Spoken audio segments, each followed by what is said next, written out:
What's going on, you guys? In this video, I'm going to show you exactly how to become a boss at selling new construction. Now, this video is going to be specifically oriented for those of you who are going out there and representing buyers during the new construction process, but this could also pertain to the listing side if you're actually representing the builder as well. So that's something to kind of keep in the back of your mind. That is a possibility that you can use these tips for. So we're going to cover 4 very important tips on how to become a boss at selling new construction. Without further ado, let's jump into it. All right, so number 1 on our list, you need to get all of the information from the builders on what is out there and what is coming available. You need to go talk to these builders and talk to their agents and find out what homes do you have coming available, what are the prices, what are the standard features, what upgrades are available. I need to know everything that there is to know about these new construction homes in these particular areas. This is going to be super helpful because when you get a client who says, hey, I'm looking at new construction in this area, here's what I want, you're going to be able to easily connect them with the right person and the right builder to get them what they want, and that's going to give you a massive head start. That's the first tip, and this is one that you cannot overlook. You need to know all of the different builders, all the different communities, and the floor plans and general prices that you're going to see in those different areas. Once you get all of that information from the builder's agent, then you can jump into tip number 2, which is going to be that you need to know the process inside and out on how new construction works. You have to know exactly what the process looks like, how long it's going to take, and what's happening in the greater overall building market. If you know this process inside and out, you know how long it takes to build the home, how long it takes to dig a hole, pour a foundation, do the backfill, frame it, plumb it, electrical, all of that stuff. That's going to give you a massive head start in being able to confidently display that information to your buyers that you're working with. This is going to give them the confidence and say, hey, you know, this is something I really need, and Cody is the person who knows exactly how this process works, and they can guide me through this process. I think a lot of buyers think that they can navigate this process on their own, and in a lot of cases, yeah, they probably can, but where an agent comes in and is important in the new construction process is when they actually know the process and can guide their clients confidently through that process and keep control of the situation. This is massively important when it comes to selling new construction and something you really have to get confident at doing so that you can pick up more of those new construction deals. I can't tell you how many deals, especially early on in my career, I lost on new construction just because I just said, yeah, you don't really need me, you know, like whatever. I wasn't very confident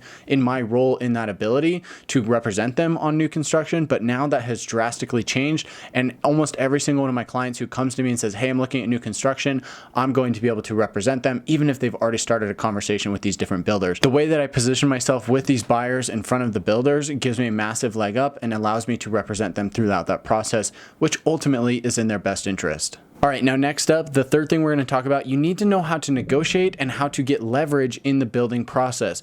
There's going to be a lot of different points along the way where you might be able to negotiate a little bit of an extra thing for your clients. You might be able to negotiate a little bit of extra insulation, or maybe it's a little bit of extra can lighting or better hardware or something like that. If you find a spot where the builder has maybe missed something or they've kind of given a false expectation of what's going to happen, this would be a great time to negotiate and get that leverage against the builder and say, well, hey, you know, we were kind of planning on being done a little bit sooner. Now this is going to throw a wrench in it. We're going to have to rent for another month. This really causes an issue. Can we get X, Y, and Z added into the price at the builder's cost? That's something you can negotiate, and your clients are going to absolutely love you if you're able to do this. So look for those opportunities and figure out where you can negotiate and leverage yourself to be able to get just a little bit extra from the builders. Oftentimes these builders have 10 to 15% profit margins built into the cost of the home. So in a lot of cases, if they know they've messed up or they know that they've fallen behind on something, or a contractor is not doing what they're supposed to, oftentimes they will give you just a little bit of a credit to be able to satisfy you and keep your buyers happy and also keep that relationship with you in good standing. The best thing you can do when it comes to this as well is advise your clients to actually communicate through you as the agent. If the buyers will communicate through you, this is going to give you the ability to control the situation and the narrative